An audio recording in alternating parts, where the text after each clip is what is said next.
This podcast is brought to you by Mapper Forward's new Patreon community, the Global Coffee Think Tank. Check the show notes or head to patreon.com/Mapper Forward to find out how you can become a member today. Welcome back to the Daily Coffee Pro by Mapper Forward, friends. I'm here with my friend Nawar Adra from Stitch Coffee in Sydney. How's it going, Nawar? Loving life. Good. Living the dream, bro. No doubt. We are talking about branding in coffee. And I mean, it's not a stretch to say that the coffee industry is experiencing challenging times, and we have been for a couple of years now. And from all accounts, and particularly what we've been talking about on this podcast the last at least 1 year with regards to inflation and the economic challenges that their supply chain is experiencing, the logistical challenges the supply chain is experiencing. There are a lot of really serious occurrences that are happening and circumstances that are putting downward pressure on profitability and people's ability to expand and sometimes even carry out their brand message. You know, there are times when businesses who are all about, let's say, I heard this recently, that there's a coffee brand that only serves coffee from a particular origin. And they're very specific, we only serve coffee from this origin. But because of supply chain constraints, they couldn't get access to that coffee. And this really throws their brand messaging out big time, right? So how do brands adapt? How do cafes adapt? How do, we saw cafes at the beginning of the pandemic become convenience stores. And they just have to adapt when things get hard. And I am of the belief that we are at the beginning of another very challenging era with what's going to happen with regards to inflation and other economic things. So tell us how brands adapt when there's the kinds of changes that are happening now with supply chain and whatnot. I think the adaptation process is for a lot of people, it's, it signified changes, and change is a very scary thing to do if you're not fully aware of what's happening from a micro and macro perspective event around you. So I think companies or any brand out there, the most important ones that were heavily impacted were the cafes in some areas, but not all areas, right? So it was that if you're in the city, you're gone. If you're in a big CBD or in a commercial district, you're in trouble, right? Roasters within that supply chain, if you had your online thing, you got a bit of a follower, you're okay, right? But that kind of went up. Everybody went online and then dropped again, right? It's like the gold rush, just went out, and they're like, the gold rush is finished. All right, everybody is back to their office. And that when the gold rush was over, then it was really hard that's the adaptation process needed to start. How do we change? Well, because now, before, you just had this spikes and continue rising for 3-4 months, and like, okay, interesting, exciting, we're doing it, it's happening, it's gonna continue. And then suddenly cafes start reopening again. In Australia, maybe different to other part of, especially in Sydney comparing to Melbourne, where we reopened again, and then everybody went back a little bit to what they were doing for a year. And then we adapted to like, oh shit, we need social, we need digital marketing. We're not having the same amount of people coming to us because now everybody is going out there spending a lot of money on social campaign, and then they're bringing the cost down and all that problems started to arise, and then, okay, what's the new budget now look like? Mm-hmm. What is the new world we need to understand? Like 3 years ago, customer persona, tell me, a lot of people, maybe me, but I'm pretty sure a lot of people like me would not even aware of that terminology, or a lot of people are not aware of, target audience. A lot of people Mm. are not aware what Google Analytics does. A lot of people are not aware that, what technology or what platform is your website built on that could create some analytic back so you can understand what decision making you're doing, right? So these things are adaptation. Mm-hmm. They are signifying changes within your operation, that whole shift between going to a cafe and people buying a lot of household, coffee machine, could be anything, could be any grinder, or there was a rush for espresso machine like no tomorrow, like you couldn't even buy a Breville Yeah. in some, Harvey Norman, because the whole Breville was gone, right? So if we, as, you know cafe owner, for example, if they didn't have a retail presence, they would have, not adapted to the changes in the market. That Right. less and less people gonna have a second cup at your cafe. So how about you create a different experience where people buy more retail from you because they trust you? It's the same thing when you go to, there's a really good brand that sells wine Mm-hmm. in Melbourne. Damn it, I always forgot. Black Sparrow. Something I'm not a wine drinker, so I Sparrow can't and help you there. something Sorry. else. Give me one. No, give me 1 second. Can No I have problem. 1 second? Sorry. Yeah, yeah, of course you can have 1 second. And so tell us the story about this brand while you find. They're in Melbourne, Yeah, they are in Melbourne, right? Like right? you can go Sparrow and wine. No. Black Heart and Sparrows. Okay. So they are specialty wine and beer store, Okay. right? Check them out. Poof. Uh, you can buy wine, you know. You can buy beer anyway. There's BWS, there's Dan Murphy's, there's a lot of things.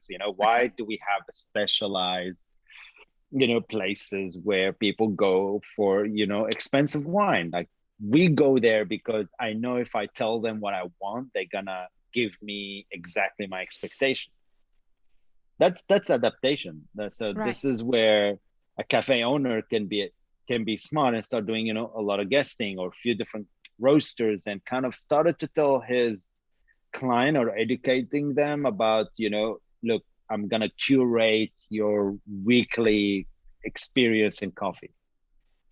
This week we have this roaster, next week we have that roaster, this week, that is a coffee that you're gonna love. I think the adaptation process, and I think we spoke about it in Map It Forward, Sydney, when the question was, customer service, sale, or something else. Mm-hmm.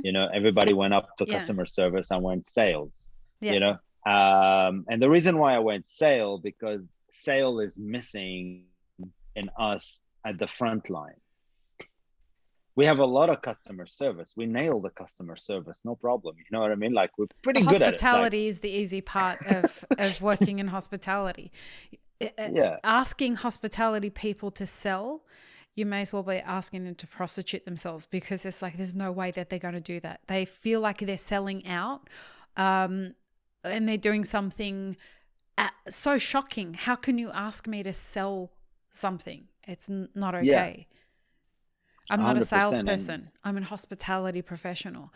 But at the yeah, end of the day, if we're talking about pivoting at a time of deep change, we have labor shortages, we have inflation, we have supply chain constraints, we have all of these things. And if we're not adapting our internal brand within our teams, if we're not changing the way that we speak, and we're informing our knowledge even more and doing those kinds of things, the brand stops evolving. 100%. And that's what I think where adaptation process starts. Like guys, we need to create an experience where people not just buying coffee, but they need to buy something else. Right. You know, a roaster, for example, is all right. I see a market shift in home consumption. Hmm. It might be up for a while. We see the price, the gold rush is gone. What do we need to do now? All right, we understand that the prices of the coffee is going to skyrocket at some point. People can't afford, it's going to be 5 or 5.50 or even $6, whatever it is that we think is going to be. People not going to have a second cup. People Yep. are going to limit the second cup consumption at the cafe. Then they still going to go and have a beer. They're still going to go and have, something. But if you look at what happened in the beer industry, the amount of um, all these new beer new companies, small or big, they're all going into Dan Murphy's. They're all going around and selling their cans. And it's like $9 a can. It's ridiculous, right? Right. Like it's you would not imagine. But they were able to package it differently. They were able to As an make it industry. different as an industry, because we can't go to the bar and order anymore 5 different beers. Like we can't Right. afford that anymore, No. right? So we're gonna have more enjoyment at home. So they changed their craft beer concept and tap and off tap to more can and make it look cool and put in Denver if you go and buy it. So what we can do as roasters, for example, is start looking into single serve, drip bags, tea bag, Right. pods. We need to get coffee to have the success of tea at home. And I think You an know, important part of this story that we haven't told yet is the only way that you can know which way your brand needs to adapt to the changing environment around you, it has to start at you understanding who your customer is and who your customer is not. yeah, If you don't know who you are trying to attract to your brand, and if your brand doesn't signal the things that customer wants, the formula's broken. yeah, it's going to be very hard to come back to it. Yeah, there is Because, no. you know, Go ahead.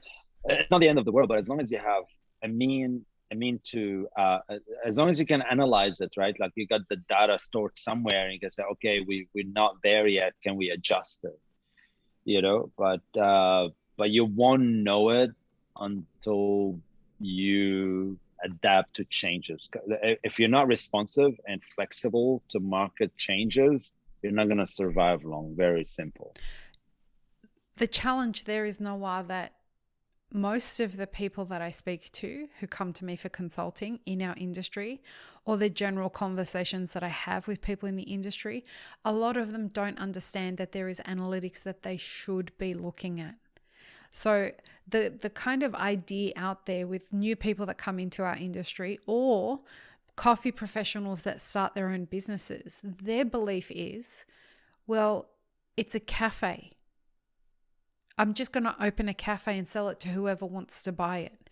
This idea that you can be very intentional about drawing the right customers that you're trying to target into your cafe, it seems to be something that we've missed in translating to people who want to open businesses in this industry.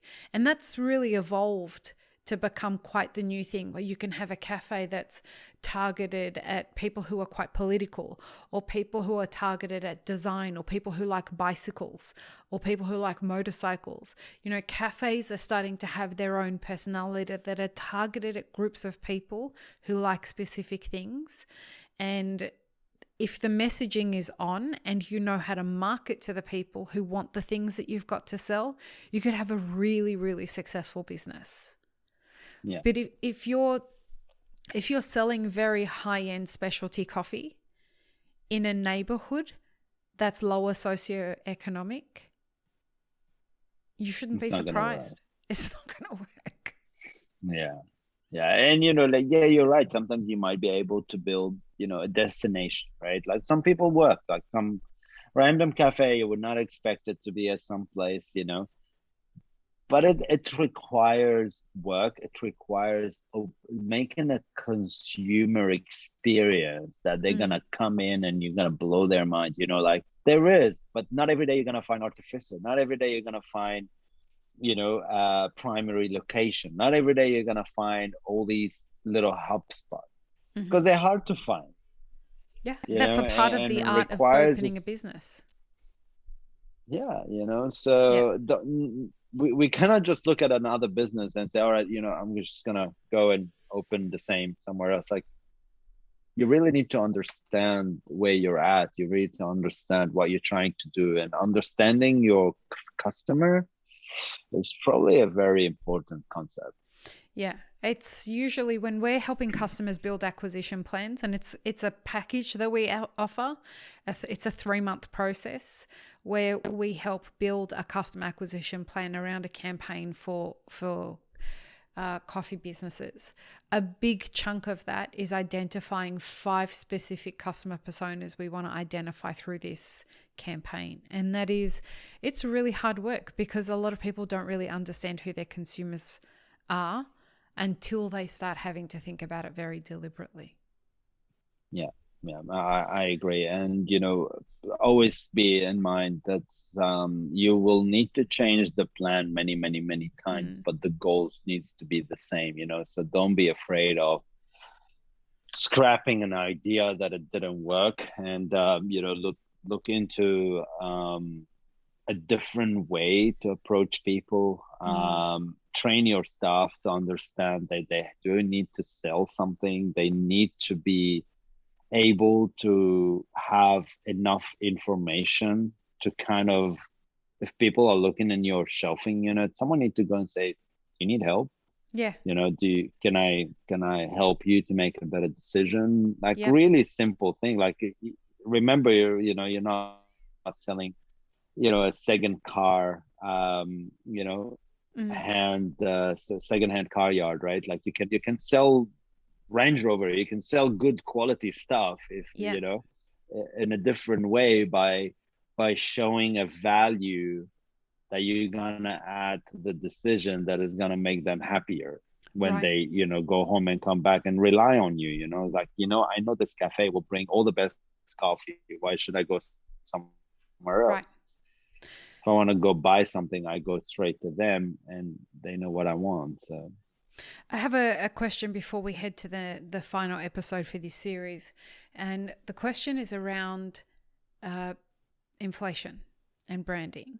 And cafes who are scared to put their prices up because they're worried that it's going to reflect badly on their branding, um, even though they know that they need to put their prices up. There are a lot of cafes out there. There are a lot of roasting brands out there that are really nervous.